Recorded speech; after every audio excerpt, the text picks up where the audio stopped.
Good afternoon and good morning. My name is Regina Hopkins, and I'm with the DC Bar Pro Bono Center. And I'd like to welcome you to our webinar today on ransomware. We'd like to thank Beth McGinn and Jim Shreve from the law firm of Buckley Sandler, who will be making our presentation today. They have presented a number of webinars for us on cybersecurity. And today, as I said, we'll be focusing on ransomware. As you know from the HBO Game of Thrones situation, that has become a hot topic these days because HBO is right now the subject of a ransomware demand. Our first speaker is Beth McGinn, who is a partner at Buckley Sandler. She advises a lot of corporations, with particularly financial institutions, on identifying, evaluating, and managing the risks associated with cybersecurity and privacy and information security practices. And she is a frequent lecturer on this topic. And she, just a little bit of background, Beth received her JD from American University Washington College of Law, and she is an undergraduate. She was an undergraduate at St. Lawrence University. So with that, I will turn it over to Beth and say good morning, and thank you, Beth, for your help today. Oh, thank you, Regina, for having Jim and I again. Good afternoon, everyone. Thank you for joining us for today's webinar. Regina mentioned also is participating in today's webinar is my colleague, Jim Shreve. He helps lead our firm's privacy, cyber, and data security practice. Jim is counsel with Buckley Sandler, where his practice focuses on privacy, data security, and cyber risk issues. He's an advisor to companies addressing complex issues involving confidential information and the systems where such information is stored and transmitted. Jim is a thought leader in cybersecurity and privacy law and is very good navigating pressing business concerns and applying the law to new and evolving technology. He has participated in numerous presentations on topics ranging from addressing security breaches, mobile payment systems, vendor oversight, and drone privacy. Next slide, please, Regina. Just a little housekeeping for you all. We wanted to remind you that this information is for informational purposes only.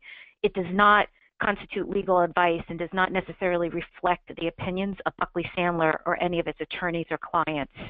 This presentation is not intended to create or does not create an attorney-client relationship between you and Buckley Sandler, and you should not act or rely on any information in this presentation without consulting legal counsel. Next slide, Regina. So today we'll be discussing the following. What is ransomware? The importance of doing backups, and the importance of doing regular patching. We will also be discussing how ransomware attacks are like and dislike data breaches, which many of you are familiar with. Also, what is Bitcoin? That's used quite a bit when talking about ransomware, and why is this used? Unfortunately, we'll be talking about how being a victim of ransomware can happen to anyone, big companies, small companies, and nonprofits. Also, we'll be providing some resources on addressing ransomware incidences that we'd like to share with you. A very helpful reading is coming from both regulators and also some industry-wide reading. I would like now to turn the presentation over to Jim. Well, thanks very much, Beth, and thanks to DC Bar for having us and for all of you for attending today. We'd like to start out with an example of ransomware. I mean, this is just to illustrate kind of how an incident can occur and what can go about when one happens. It's kind of based on our experience in advising clients on ransomware attacks. And so in this example, which is an amalgam of several incidents, we have someone at a company that gets an email from a vendor. The vendor sets up events and fundraisers and someone that the company has used in the past. The vendor in the email says they're offering new options for events, and it's all described in an attachment to the email. So the employee sees that, is interested in it, clicks on the attachment, and then, next slide. This pops up on their screen. So they see this window, and I'll point out this is an actual screenshot from WannaCry ransomware. We're going to talk about it a little more in depth in a moment.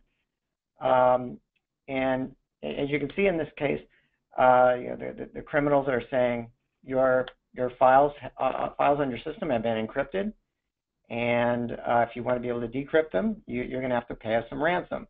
They very helpfully provided 2 clocks on the screen, one counting down to when the ransom amount will increase, and one counting down to when the files will be either deleted or, more likely, the private encryption key that has been used to encrypt the data it will be destroyed. As you can see, if you read through here, that the payment is required to be in Bitcoin. And it doesn't specify on this screen what the amount is, but we're going to talk about what Bitcoin is and the ransom amounts a little bit later. The hackers here offered to decrypt a sample of the encrypted files for free as a demonstration. That doesn't always happen, but it did in this case. And then I would particularly also note the last point under the can I recover my files heading here, which to me is quite interesting. It notes that we will have free events for users who are so poor that they couldn't pay in 6 months. This seems inconsistent with the point that the files are going to be permanently unavailable in 7 days. And in my experience, I've never seen anyone attempt to make use of this kind of provision, and I'm very dubious of it. So now we have the ransomware has downloaded itself onto your system and has encrypted files on the system. What happens next? So I'll pass it back to Beth, and she can talk a little more about what happens next. Thanks, Jim. Well, the employee who gets this email gets very nervous, probably is in a panic state, and notifies the executive director of the company, who then calls their outside IT support company. They discuss the situation. The IT support vendor confirms that all the materials on the network, including donor and client bases have been encrypted. They get confirmation that this has happened. Employees realize, what's going on. They start calling. They start asking what to do, whether their own personal information has been compromised and stolen. At the same time, clients needing assistance are also calling, but without the information that is on the system that employees can get, there's only limited help that can be provided, and the company's at a complete standstill. Next slide, please.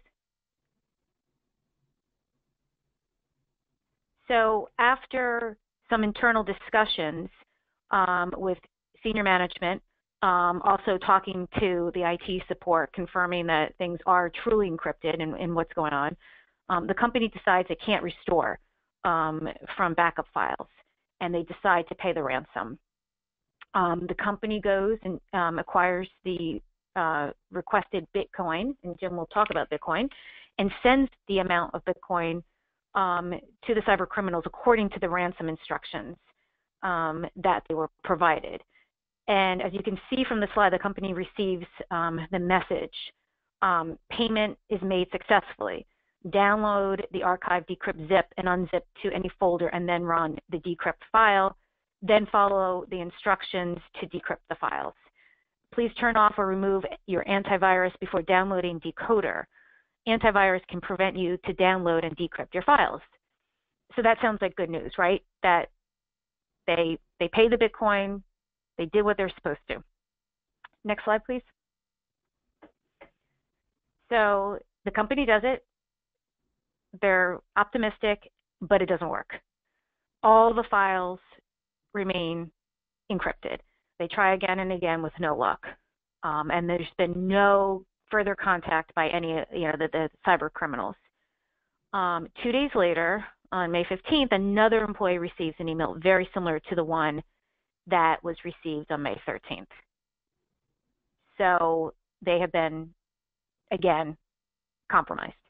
Unfortunately, this fact pattern has happened and has continued to happen.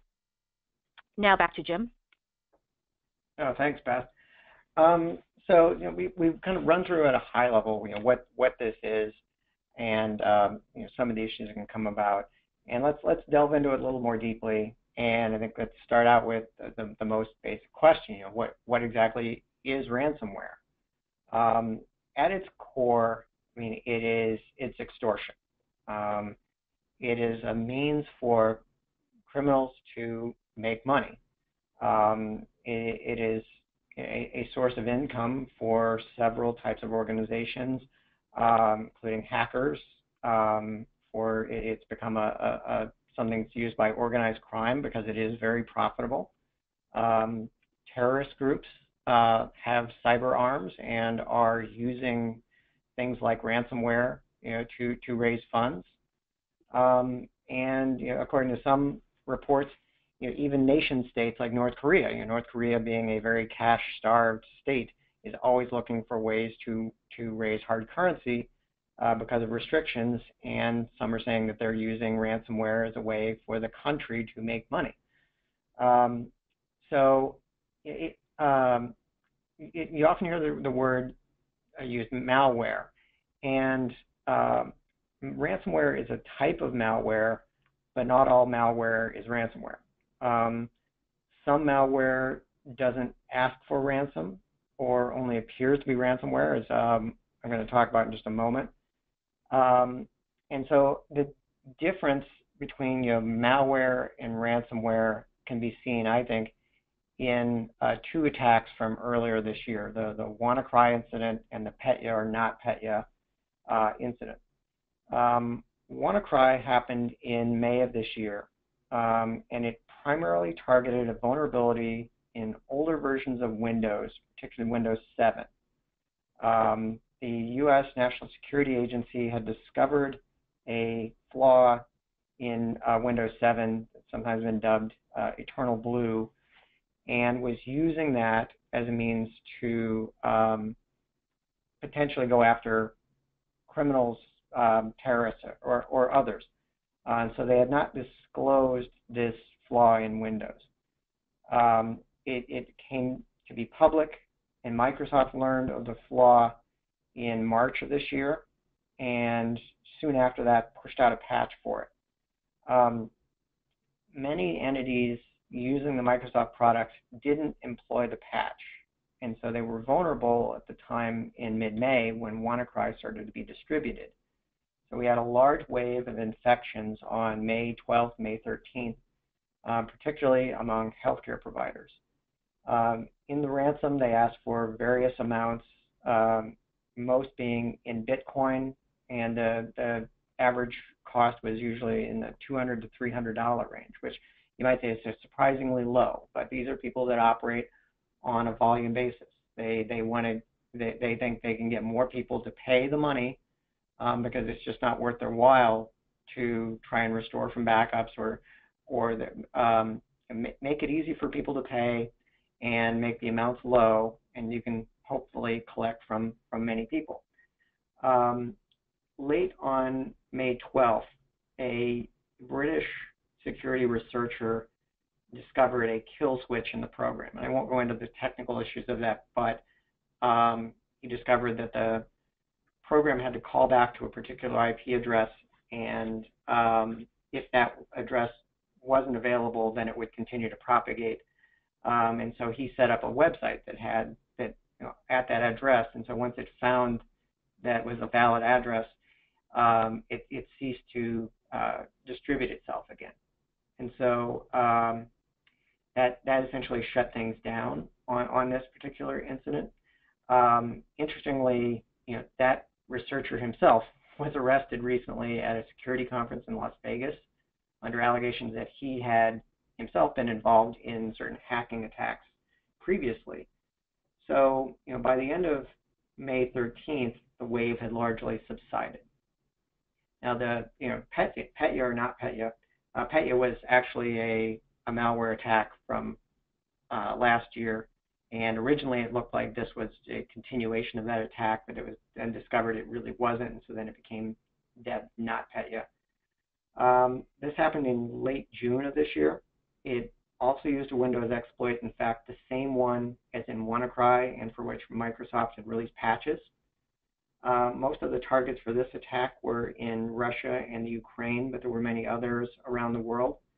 In this case, they asked for a ransom in Bitcoin, but the payment mechanism for it was very poorly set up.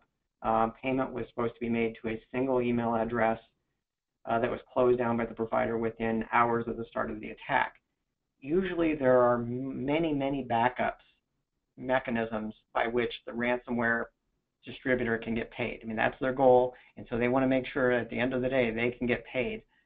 So because of this very obvious flaw, I think most likely the goal here was destruction rather than extortion. And so it was an attempt to attack certain entities, most likely in the Ukraine, with a huge amount of collateral damage spread around the world. The effects here lasted several days or even weeks for the entities with infected systems. Regina had mentioned HBO recently, and that's been something that's been in the news a lot in the last few days. I think you can also call this ransomware, but it's by a very different method. You can call this maybe old school ransomware, as it looks like it's somebody simply hacking the system through what could have been stolen credentials, weak passwords, system vulnerabilities. We really don't know at this point.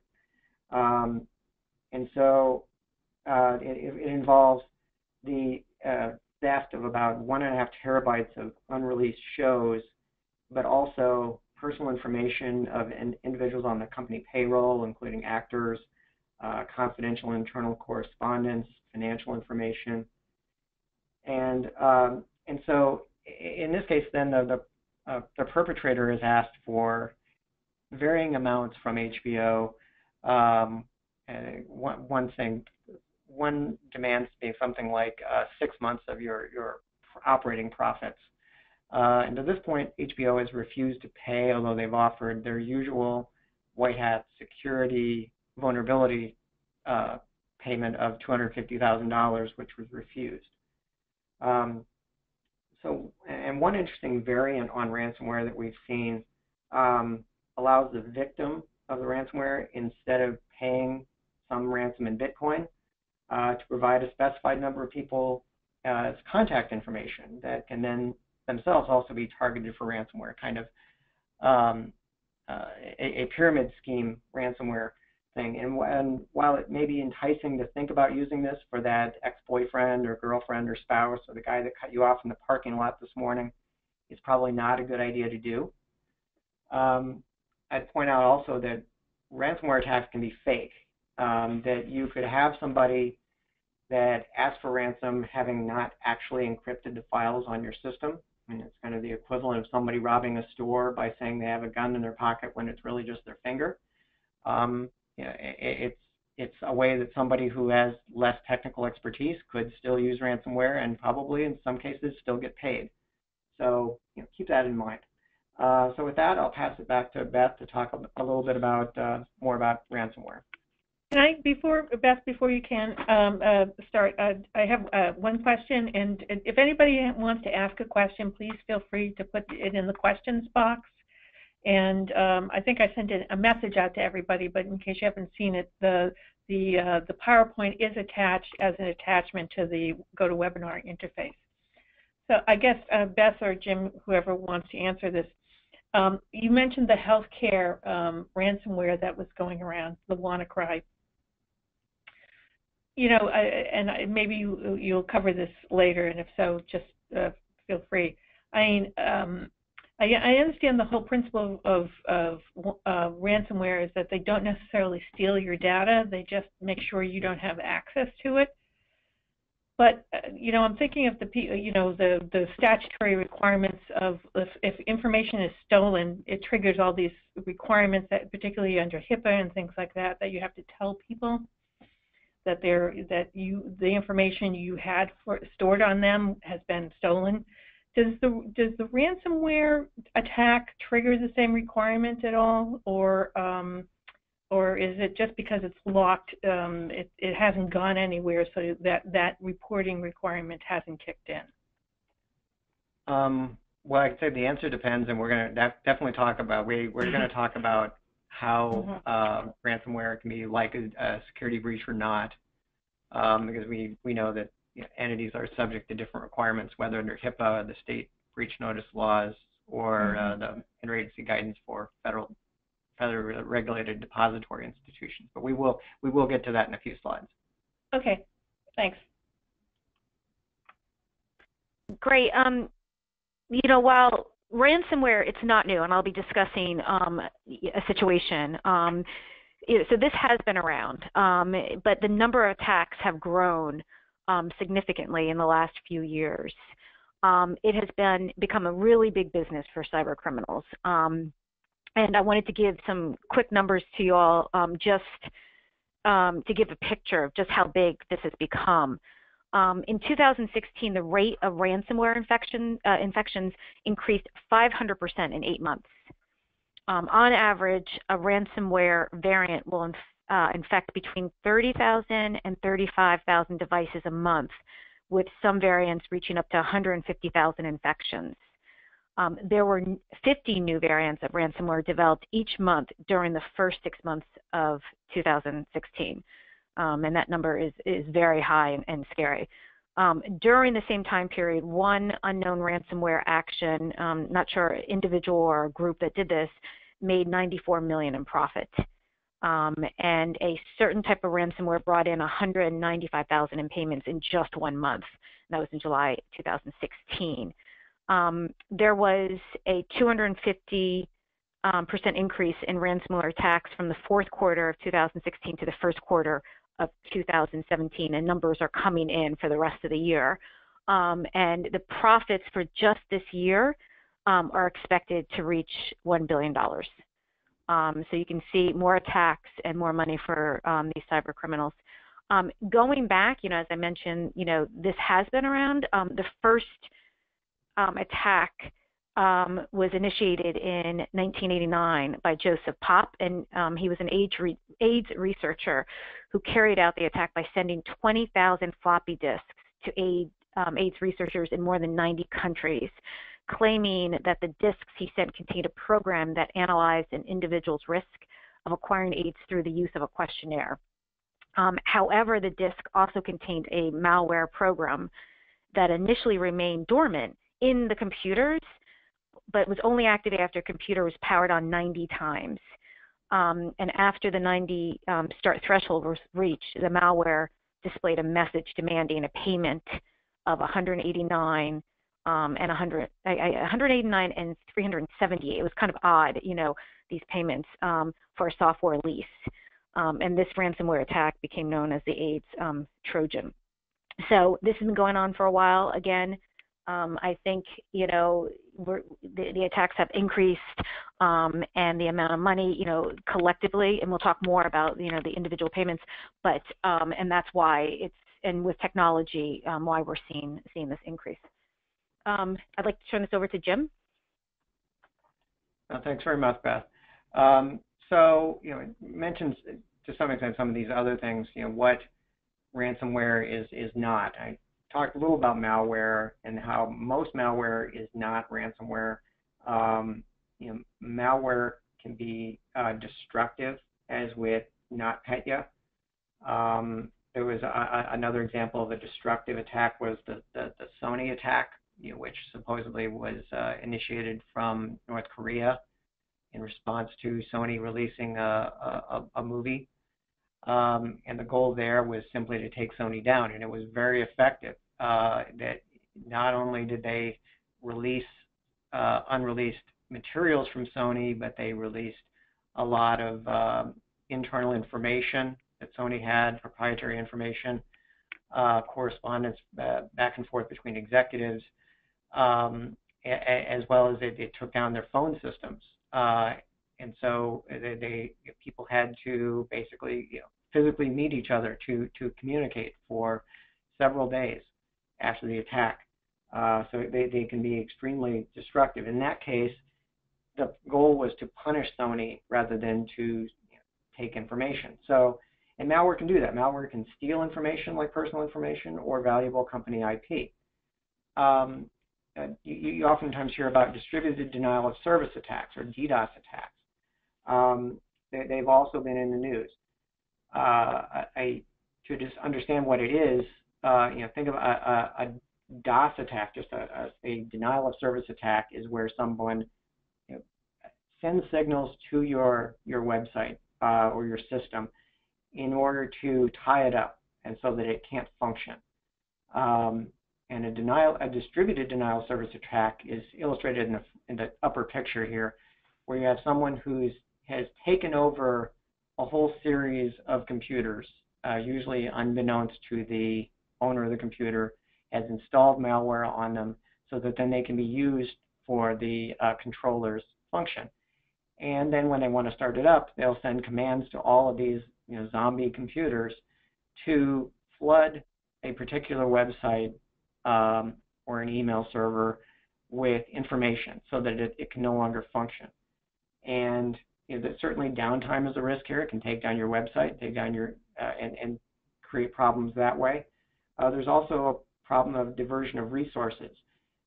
Sometimes DDoS attacks, the goal is to pound loudly on the front door and sneak in the back door, knowing that everyone's, all the IT people, information security people are busy trying to get the site back up.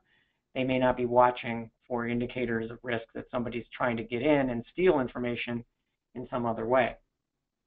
Phishing, these are typically deceptive emails or texts that are designed to facilitate some kind of criminal social engineering to get you to give certain information.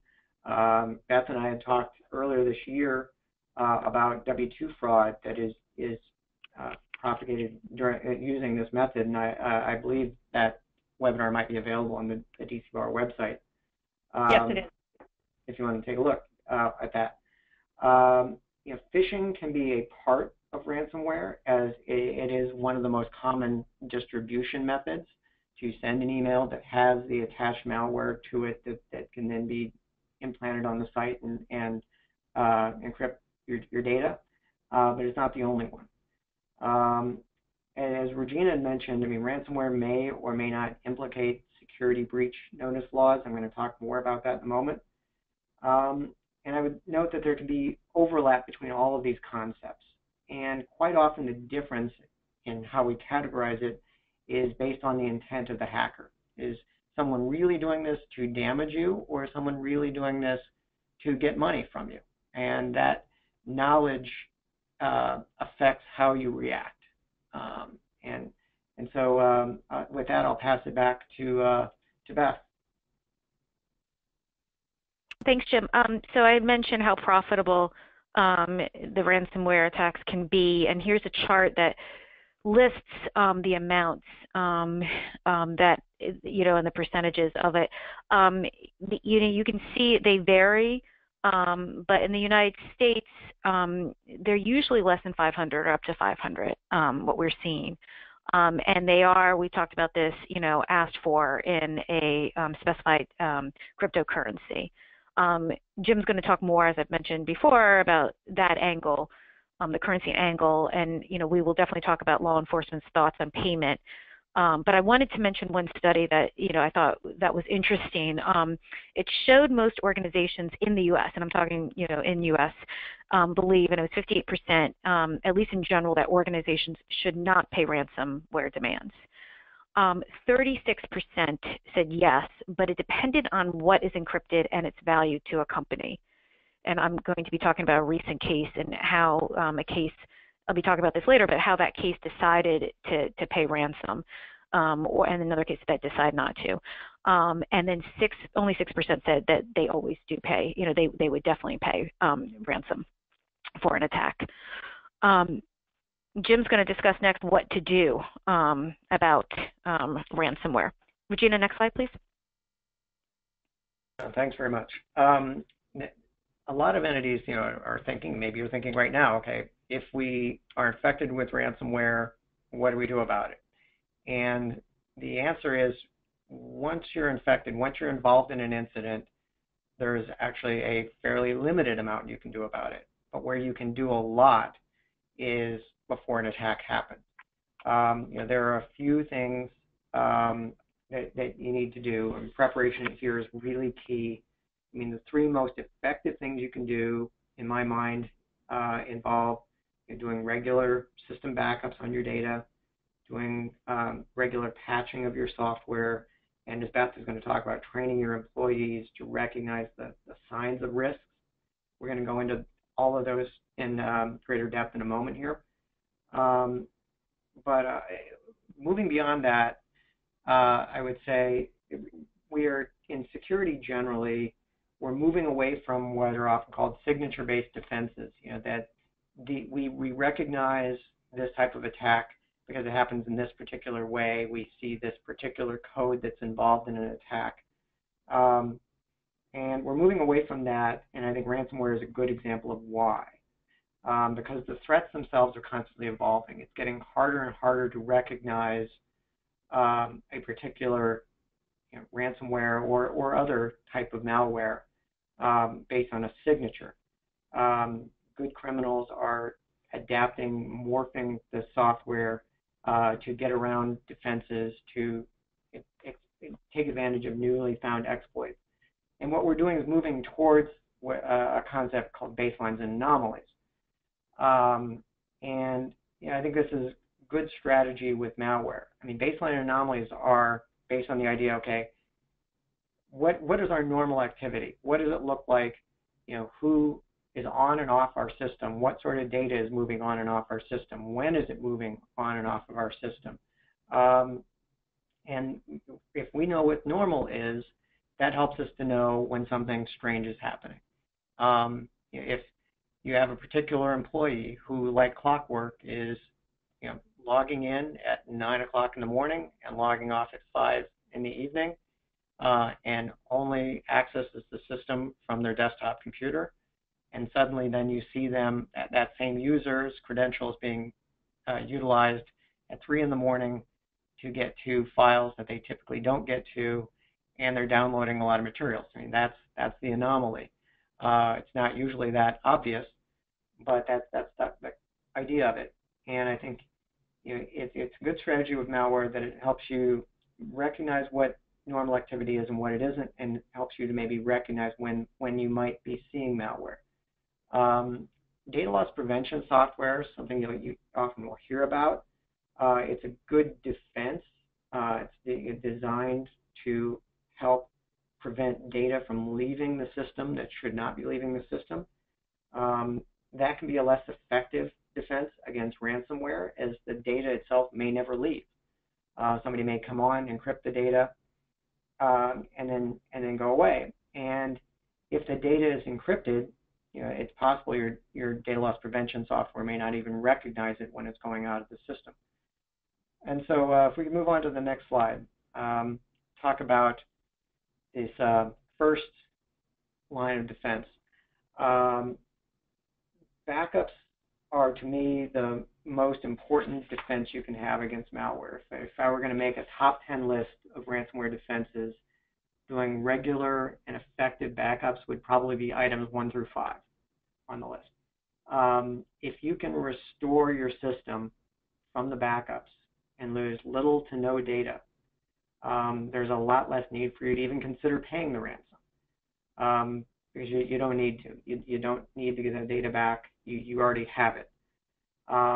It's important here to talk to your IT provider, whether that's somebody in-house or external, about how often you're doing backups and how it is set up so that if you do have ransomware, your backups cannot be encrypted by that ransomware. That's a conversation you have to have. Make sure your technical-minded people are involved so they can ask the good questions about that.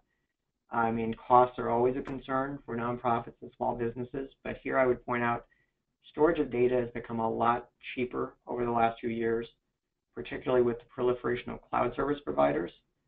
When you're looking for ones, make sure you do your homework on selecting a good provider. But I would say, in some cases, they can offer more robust security than the company can provide for itself. So we can move on to the next slide. Jim, before you do that, I just want to also stress one thing, particularly for smaller nonprofits, that sometimes data is scattered. Like the financials may be on the treasurer's laptop, and the minutes may be on the secretary's laptop, and something else may be on somebody else's laptop. All the donor files may be on the chair of the fundraising committee's laptop. So and so you're dependent not on one backup system, but on everybody doing it. So if you can find a way to consolidate the data into a single location and that people get remote access to it, I think you're going to have a lot better chance of being secure than if you continue with big important chunks of your data being on 5 different laptops with which people may or may not back up or whatever. So that's something else I'd like to offer for the smaller nonprofits, that you just want to make sure that somebody has it all in one place and that is backed up. That's a great point, Regina. I agree with that. I think that the more you can standardize your IT systems in general, the more secure they're going to be.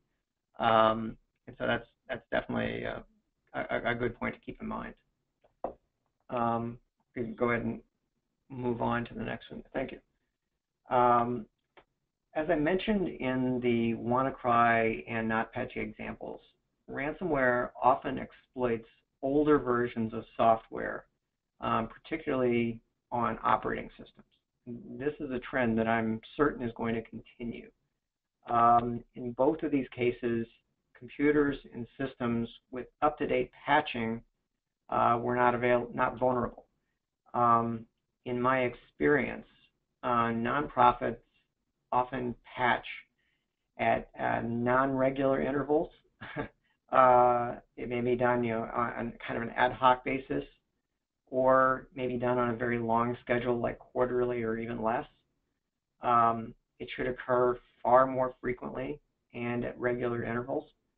For critical patches, you may want to consider installing that patch out of cycle. So even if you're not scheduled to do the patching for another couple of weeks, if there's something critical that comes up, say from Microsoft, you might want to get that installed right away.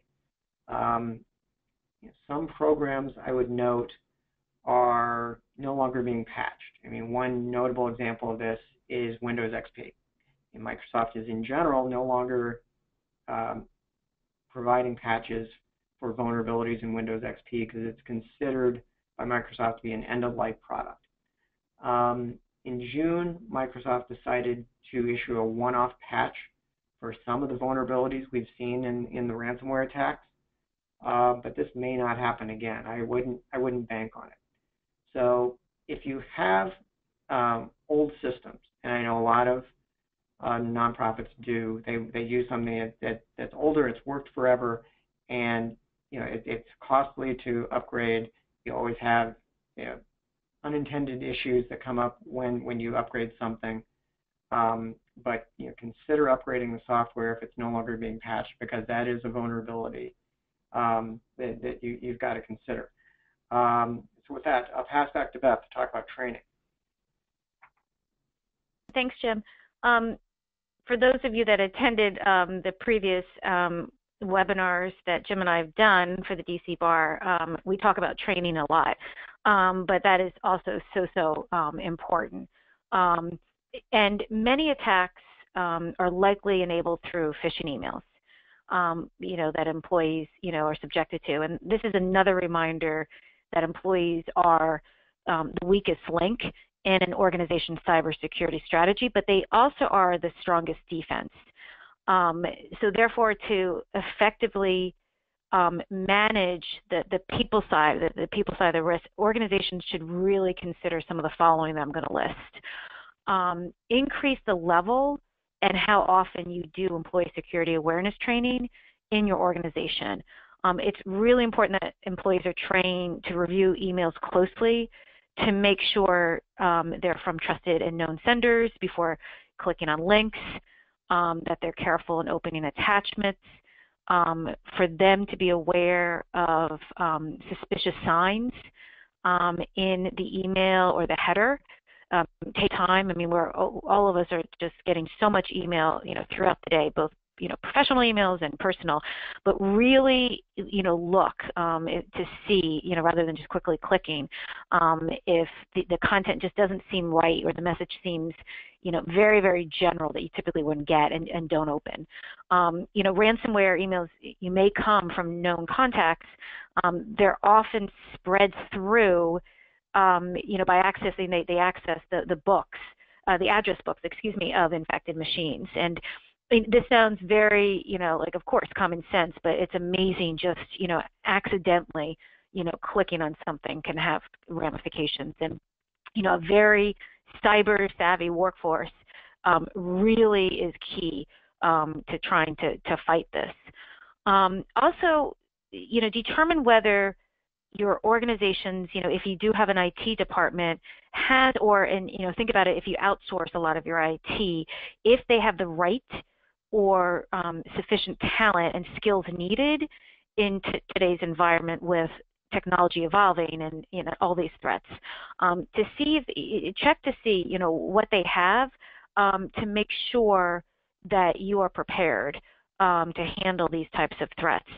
They should ask. You should ask. In many companies who have been impacted, should take a moment, step back, and this is similar. When you're doing a debrief after being unfortunately subjected to a data breach. Why wasn't a patch that might have been available or made available? Why wasn't it installed in a timely manner? Was it a lag in the lag in installing it? Was it a talent type of situation, or an employee engagement? Were they not aware? So it's really important to consider these issues as well. Also, think about whether your organization, the culture, is supportive of cyber awareness, and is it a priority for the company? It's becoming more and more, and you see this with board of directors and senior management, that they are involved, and in certain industries they are required to be involved by regulators, and that's important because coming from the top up, people explaining the sensitivity and what needs to be done will be very helpful for the employees, and they will also take it very seriously as well. Some other items that you should consider doing is manage the use of privileged accounts. No users should be assigned administrative access unless they absolutely need to, and only use administration accounts, use those accounts when necessary. And we see this in the data breach world, where people are given access that shouldn't have it. Someone in marketing has, the keys to the kingdom in finance, which shouldn't. So, think of this way, just as you would, people accessing, for breach type stuff. Look at who has privilege, access to various accounts. Limit the ability to run executable files. Send internal alerts to educate employees, on the WannaCry threat campaign. Again, this is going not only to training but also knowledge. If you do have a cyber, solid program, letting employees know, a gentle reminder like, hey, this is what happened, and this is what you all, should not be doing. If you need to, depending on your clients, maybe send alerts to a client, letting them know, what is going on if it impacts them, and what you all do to prevent things from happening, and especially if you have client data. And talk amongst, each other. Sharing intelligence is so key. The, regulators do it, enforcement does it, and the more people talk and educate each other, the more, you can do as much as you can to prevent these things from happening. And then meet with your vendors. Especially if you outsource your IT, that's always important for a vendor management program. But also talk about this. Are you aware of what happened? Have you been subjected to ransomware? Hopefully, and just with data breaches, they need to let you know if something happens to them, and let them know that you are on this, you're very savvy about the situation, and that you want to make sure that they are as well. Next slide, please. Thanks very much. And there you go, Jim. Yeah, thanks. We mentioned before about ransomware attacks and data breach notice laws. Security breaches, as that term is defined, usually involve the unauthorized acquisition of or access to personal information, as it's defined under a particular law. We have 48 state breach notice laws, requirements for federally regulated depository institutions and healthcare companies. And quite often, ransomware doesn't involve theft of the data. And I think it's arguable whether or not ransomware that just encrypts the data itself is unauthorized access or not. And I think that's an open issue. I know some state AGs have an expectation. They say, yes, that even if there's an automated access to the data in order to encrypt it, we think that's covered. You have to notify us. And there are certainly companies that are following that and are giving notice where the ransomware involves access to personal information under a particular state's law. One thing I would note here, just quickly, is the New York Department of Financial Services issued cybersecurity regulations recently. These are applicable to entities that have a charter or license from that agency to operate. And so, it's going to be a limited number. It could include someone on this call potentially. But it requires notice to the Department of Financial Services of any cybersecurity event, something that's defined much more broadly than a security breach and includes attempted attacks and certainly could include ransomware attacks. Also note that unlike the breach notice laws, the DFS regulation covers important proprietary business information and not just personal information. For now, the scope of this regulation is limited, but once one state leads in the security space, often others will follow. I would also note that your contracts may be more broad and more stringent than the requirements under laws or regulations. So take a look at those, particularly if you have personal information or proprietary business information that belongs to another entity. You may have to notify them even in cases where it doesn't trigger the legal requirements. I was going to say, also grant agreements, or like if you have a government grant or something, there may be something in your grant agreement that requires notification. Yeah, very good point. I'd say regardless of whether a ransomware attack is a breach or not, your breach response plan, and yes, you should have one, provides a good framework to follow for the investigation and response, because quite often it involves a lot of the same people that you're going to need to involve in addressing a ransomware attack, and having it in place beforehand allows you to respond much more quickly. So I'll pass it back to Beth then. So should you contact law enforcement if you've been attacked? And I'm sure this is a question that many of you may have. It's likely that the hackers will warn you not to contact law enforcement, but generally there's little risk in contacting law enforcement. And the FBI, it's out there, and I believe it's in one of the articles that we've posted, at the end. But they are known, and they've published this, encourages you to contact your local FBI field agent, and also report the incident to the Bureau's Internet Crime Complaint Center. It's great to let them know what is going on, but you need to temper your expectations as to what they can actually do. They may not be able to provide a lot of assistance. This is due to various factors. It can be the lack of technical expertise to troubleshoot your network or devices. I'm not saying that they don't have the technical expertise. They do. They have a huge, department, but they may not be able to troubleshoot your network and devices. And remember, when this happens, it happens quick. And the ransom and the timing so they may not be able to dive in as quickly as you need to.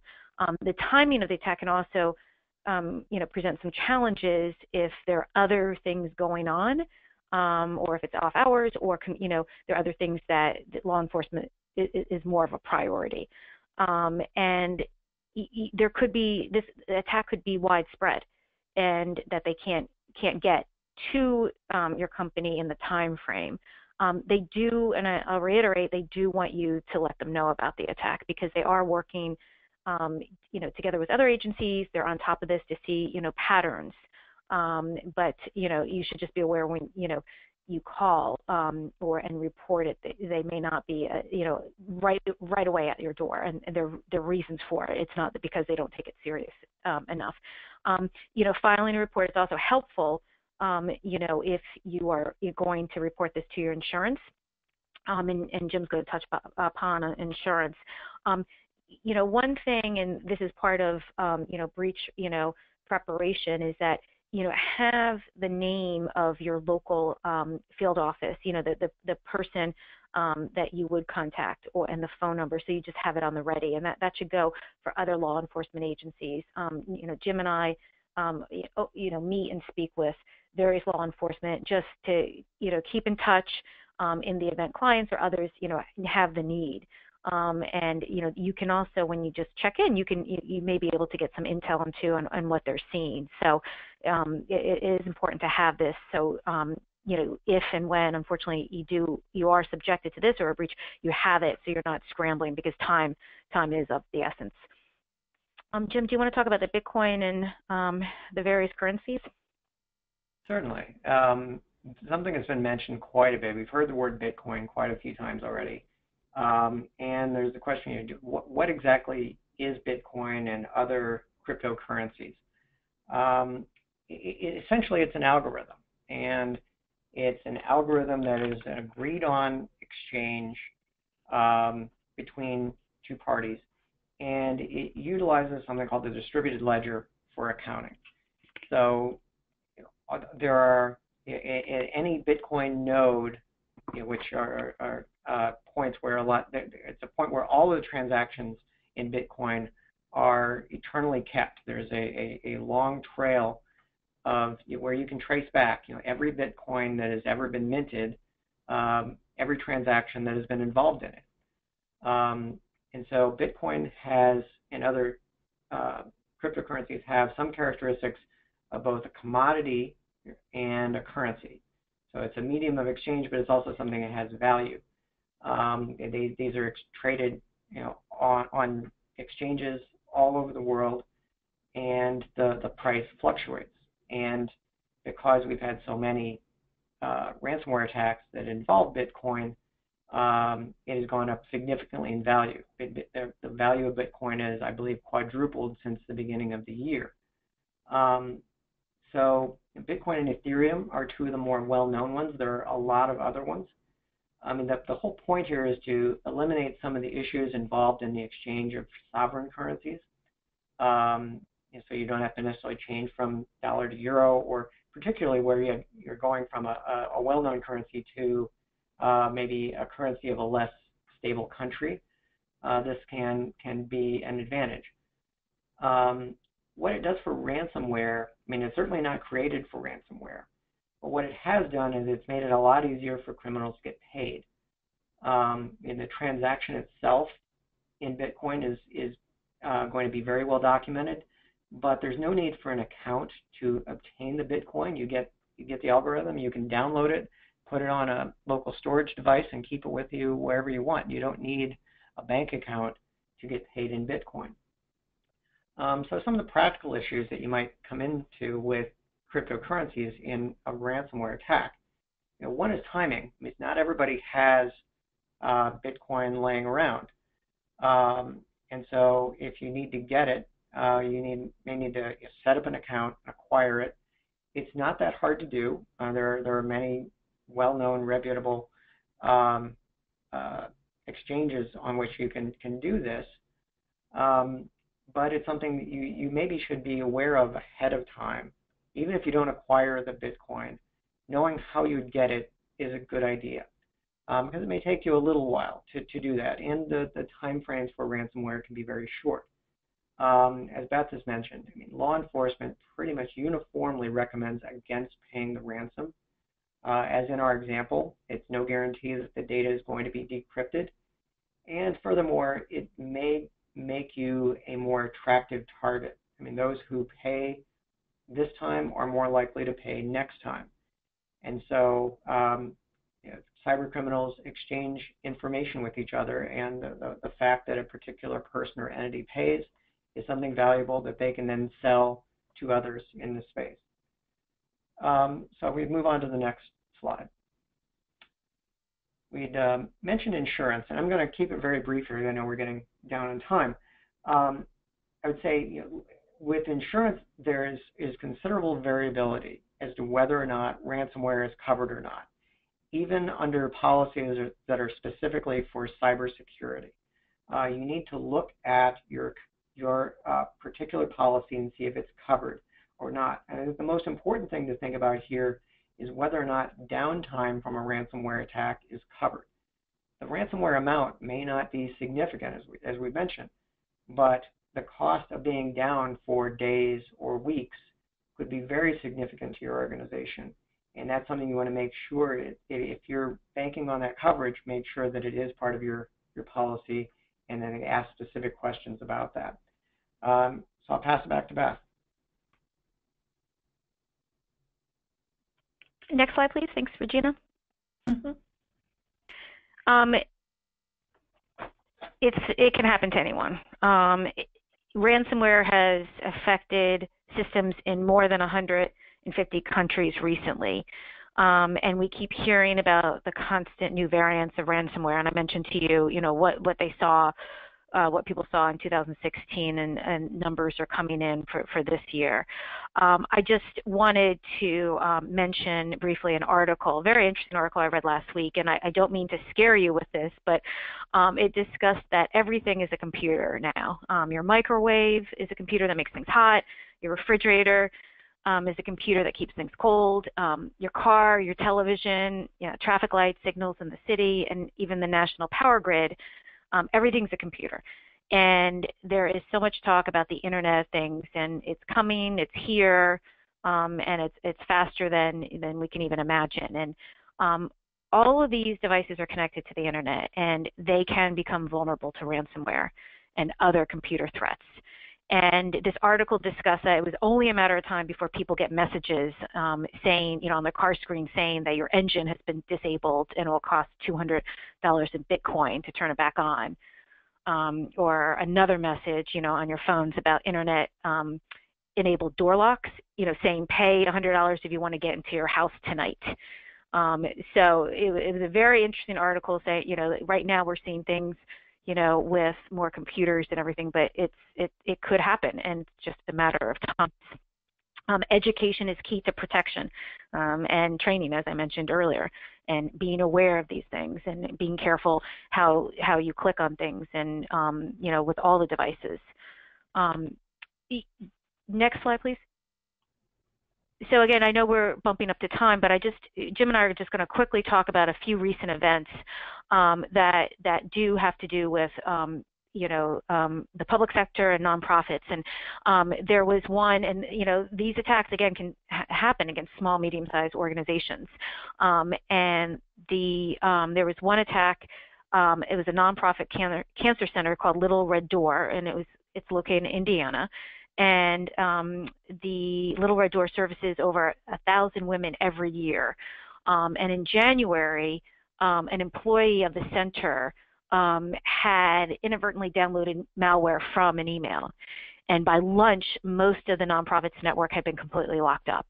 The attackers demanded 50 Bitcoins by texting directors and officers of Little Red Door, as well as with emails with very offensive subject lines, which you'll see, in the PowerPoint. They threatened to contact family members of living and deceased cancer clients, donors of the center, and other community partners. Little Red Door does not share data such as bank account numbers or social security numbers. And the demand ransom I mentioned was 50 Bitcoin, which was roughly 43,000, was a big percentage of their annual budget. So they made decisions, since no personal information, donors, clients, or family members would be compromised, they decided not to pay the ransom. In retaliation, these hackers published on Twitter private grief letters that were sent to families of clients who had passed away. Also, some social security numbers of a few employees on the payroll were accessed, and the employees now need to monitor their credit reports to make sure they're not victims of identity theft.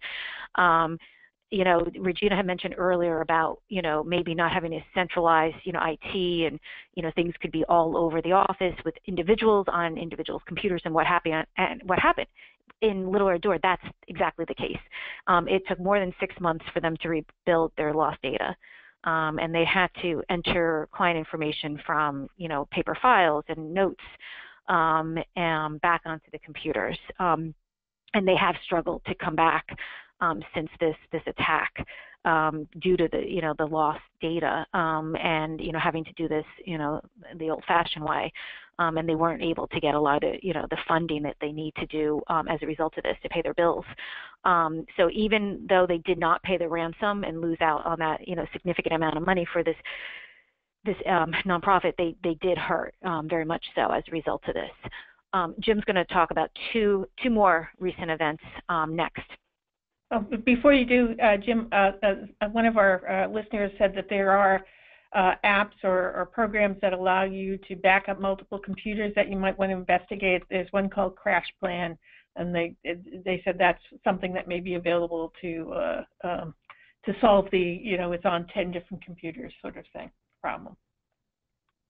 Okay, yeah, that kind of thing can be very good. Yeah, I think it's just, you might make sure you look at them and make sure that you know, using them, somebody can't make the jump from the main system to the backup. Yeah, that's the key there. Thanks. A recent local example in DC shows it can, again, that can happen to anyone. Just before the last inauguration, as you know, around DC there are, you know, lots and lots of police security cameras, and they connect into a network of DVRs to record, you know, the images. And it turns out that, you know, several of these DVRs have been hacked to put ransomware onto them.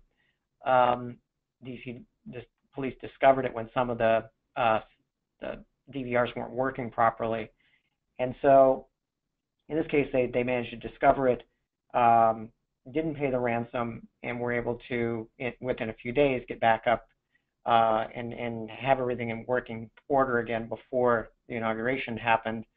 And then subsequently there was an arrest in the case in London.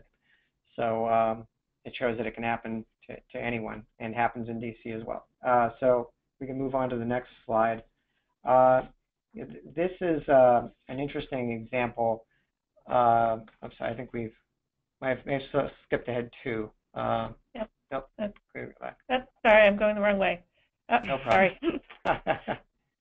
There it is, the hotel guest. Yes, this is apropos of you can't get into your house. Yes. So, you know, I have a resort in Austria at a very busy time of year where they have a full hotel, and, you know, they find that they have an electronic key entry system into each of the hotel rooms, and they receive a ransomware note. You know, interestingly, then, you know, 2 Bitcoin, which is then $1,800. You know, now Bitcoin is over $4,000 per Bitcoin, so it's changed quite a bit. You have to pay 2 Bitcoin, or we're going to lock everyone out of the rooms. And so they were faced with the situation of what do we do? And they ultimately decided, you know, given the situation that they couldn't get somebody in to take care of it, that they needed to pay the ransom. And I like the quote here at the bottom about taking out the electronic keys and putting in old-fashioned ones, like when his great-grandfather founded the hotel. Yeah, technology is great, but there are certain situations where it's not the best answer in a situation. So I think keep that in mind as well. Beth. Thanks, Jim. The last event that we wanted to discuss happened about 2 months ago in San Francisco at a station for public television and radio. And just real quick, the company had just updated its antivirus systems the morning of the attack. It had upgraded, up-to-date firewalls, email scanning software, and multiple malware detection programs. But the malware that infected their computers was a new piece of software that was not among the viruses that the station security vendor had been scanning. So they were impacted. Things were basically just shut down. And it's funny to read the articles about this because they really didn't want the public, because you're tuning in to watch the news, how they were doing things. They wanted to keep it quiet. They were going through old-fashioned ways of, they had one computer that was still working. They had to print things out. They had to hook it up to a jet printer. It's very ironic, how they had to do this, but how we're so used to technology, and when we can't get it, we're just at a standstill. The attackers demanded 1.7 Bitcoin, which was per machine, which was roughly about 27,000. They did contact the FBI, their local office, and they did not pay the ransom under the advice of law enforcement. It took a while for them to get up and running, but they did. And even their locks to their keypads, I guess there was a new reporter that couldn't even get in on their first day because everything, it was to that level that they were just shut down. The key takeaway, the reason why we're discussing this case, is that even a sophisticated user who has the right infrastructure, has a vendor that's updating things, can still be hit. And this station was very diligent with their technology, allegedly, and were doing all the right things. And it had even done produced segments on these types of attacks, and informing the public on what to do, and helping people, getting the word out there to minimize, and they were still a victim. So just like the DC police, people may think, oh no, we have everything in play, and that may not. You could, but you could still be, a victim of these types of attacks. The next two slides, I mentioned earlier that we just wanted to send you, Jim and I, some references for you, good resources. From the FBI, FTC, SEC, and FINRA. The FTC had a workshop last fall, and they're having these workshops more and more. It was part of their technology series, and they discussed ransomware. I would not be surprised if they did something, or even the FBI, this fall too, or maybe later on. So it's always good, to look at these websites. And then just some media and trade groups, what they're saying about this, we thought would be, interesting for you. We want to thank Regina and Stanley also for putting on and inviting us to do this webinar. If you have any questions, on the very last slide is our email and phone numbers, and Jim and I would love to talk to you and provide any assistance that we may be able to do for you. I think we've answered a lot of the people that asked questions, but I do have one that, if I could just do it. One person said, okay, so I've been infected, I've gotten the ransomware, I'm having to do, can I clean my computers, or do I have to throw them away and get new ones? I don't know, that seemed like, like, oh my gosh, that would be an expense if you have to throw everything away and start from scratch. Well, I think that's going to be a technical issue. It's something you're going to have to look at. It may be that what you have is just simply ransomware, and it did just look for data on the system and encrypt it. And if you've been able to restore from backups, you may be able to just delete that encrypted data. But what you don't know is, was there anything else there? I mean, there could be other malware that was included, and it sits latent for a while. And so once you've been infected, then I think you really need to have somebody look at it to see, what might still be there, and then assess what the risks are of continuing to use that machine going forward. Mm-hmm. Okay, so thank you, Jim. Thank you, Beth. I appreciate it. This is a really interesting time. I just have visions of getting locked out of my car.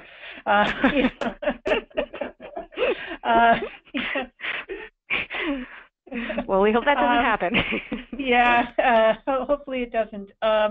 But they have talked about people who, your computers, they can take over your car now. So thank you all for joining us. We will be sending out an evaluation form and with a link to the recording of this webinar so you can go back and listen to it again just in case you weren't scared enough the first time.